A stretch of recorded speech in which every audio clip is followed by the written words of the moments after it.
सवा लाख से एक लड़ाऊं तबे गोविंद सिंह नाम कहां। वाह गुरु गोविंद सिंह, वाह गुरु गोविंद सिंह। सवा लाख से एक लड़ाऊं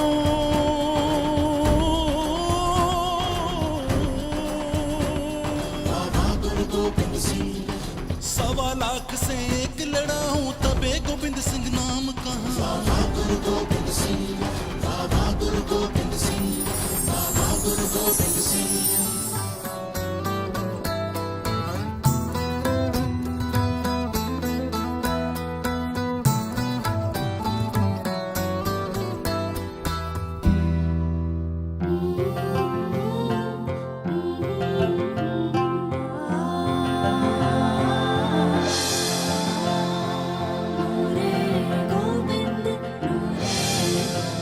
ये साखी है सिख धर्म के 10वें गुरु साहिब कमाल गुरु गोविंद सिंह महाराज जी की, जिन्होंने खालसा पंथ की स्थापना की। ये बात है अगस्त सन 1665 की, जब सिख धर्म के 9वें गुरु गुरु तेग बहादुर जी धर्म और मानवता का प्रचार करने के लिए श्री आनंदपुर साहिब पंजाब के पूर्वी भारत की ओर एक लंबी यात्रा के लिए निकले थे।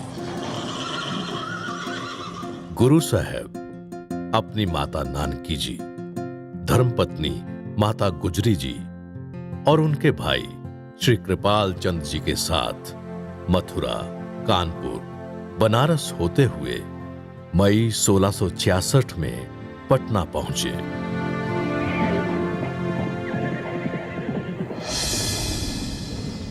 उन दिनों पटना में मौसम बहुत ही खराब था। बरसात थी कि रुकने का नाम ही नहीं ले रही थी। ऊपर से माता गुजरी जी की तबीयत भी बहुत खराब थी। ऐसी हालत में श्री गुरु तेग बहादुर जी ने माता गुजरी जी के लिए पटना में ही रुकने का बंदोबस्त किया। पटना के राजा फतेह चंद मैनी ने उनकी देखरेख का जिम्मा लिया और माता गुजरी जी के भाई श्री कृपाल चंद जी को परिवार की जिम्मेदारी देकर गुरु साहब खुद आगे आसाम की ओर यात्रा के लिए रवाना हो गए। 5 जनवरी 1666 को पटना की मुबारक धरती पर कलगीधर दशम पिता गुरु गोविंद सिंह महाराज जी का प्रकाश हुआ। उनका नाम गोविंद राय रखा गया।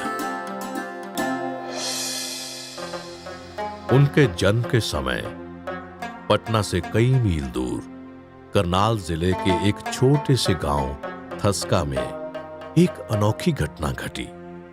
जब नमाज के समय सभी मुसलमान मक्का की ओर सजदा कर रहे थे, तभी एक फकीर मक्का की तरफ पीठ करके पूर्व दिशा में सजदा करने लगे।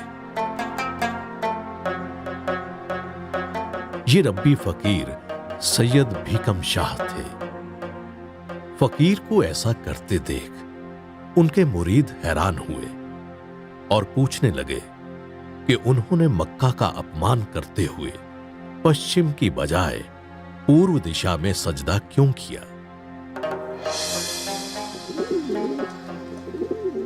पीर भीकम शाह ने मुस्कुराते हुए अपने मुरीदों से कहा कि अभी अभी उन्हें पूर्व दिशा की ओर से आकाश में एक दिव्य प्रकाश का एहसास हुआ है।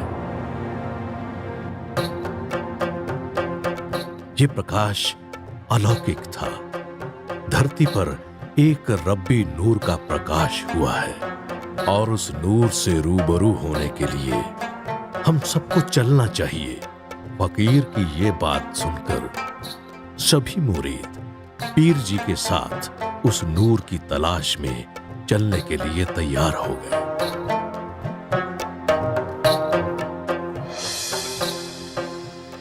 लगभग 2 महीने का लंबा और कठिन सफर तय करने के बाद पीर भीकम शाह अपने मुरीदों के साथ पटना पहुंचे।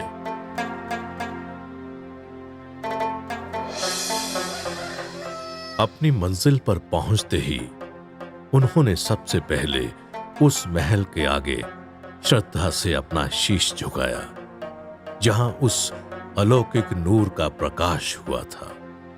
फिर उन्होंने महल की सेवादारनी से उस रब्बी नूर के दर्शन करने का आग्रह किया। सेवादारनी ने पीर भीकम शाह का संदेश माता गुजरी जी तक पहुंचाया। गुरु तेग बहादुर जी की गैर हाजिरी में माता गुजरी ने बालक गोविंद राय को किसी गैर से मिलाना मुनासिब नहीं समझा, लेकिन पीर भीकम शाह ने ठान लिया था कि उस नूर के दर्शन किए बिना वो वहां से जाएंगे नहीं। इसलिए उन्होंने अपने मुरीदों के साथ महल के बाहर ही स्थान ग्रहण कर लिया। अगले दिन उन फकीरों को बाहर बैठा देख कृपाल चंद जी ने उनके लिए लंगर का इंतजाम करवाया, लेकिन पीर शाह ने लंगर छकने से इनकार कर दिया और कहा कि कोई भी लंगर उनकी भूख नहीं मिटा सकता। ये भूख तो उस नूर के दर्शनों से ही मिटेगी। पीर शाह की श्रद्धा देख माता गुजरी जी ने उन्हें बालक गोविंद के दर्शन करने की इजाजत दे दी। रब्बी बालक के अलौकिक रूप को देखकर पीर भीकम शाह अचंभित रह गए और उन्हें काफी देर तक निहारते रहे। पीर साहब ने बालक गोविंद के सामने 2 मिट्टी के मटके रखे। नन्हे गोविंद मटकों को देखकर मुस्कुराए और अपने दोनों हाथ उन दोनों मटकों पर रख दिए। ऐसा करता देख पीर भीकम शाह ने बालक गोविंद की तरफ अपना शीश झुका दिया। वहां उपस्थित सभी लोग पीर को ऐसा करते देख हैरान हो गए। पूछने पर पीर भीकम शाह ने बताया कि दोनों मटकों में मिठाई थी, एक में हिंदू की दुकान से और दूसरे में मुसलमान की दुकान से। मैं जानना चाहता था कि बालक गोविंद किसका साथ देंगे। उन्होंने दोनों मटकों पर हाथ रखकर यह बताया कि उन्हें हिंदू और मुसलमान दोनों ही प्यारे हैं, इसलिए वो हिंदू और मुसलमान दोनों का साथ देंगे। यही रब्बी नूर आगे चलकर सृष्टि के सबसे बड़े नायक सरबंसदानी दशम पिता गुरु गोविंद सिंह जी महाराज बने। उस जगह जहां गुरु जी का प्रकाश हुआ, आज उसको तख्त श्री हरमंदर जी पटना साहिब के नाम से जाना जाता है, जो सिख धर्म के 5 तख्तों में से एक है।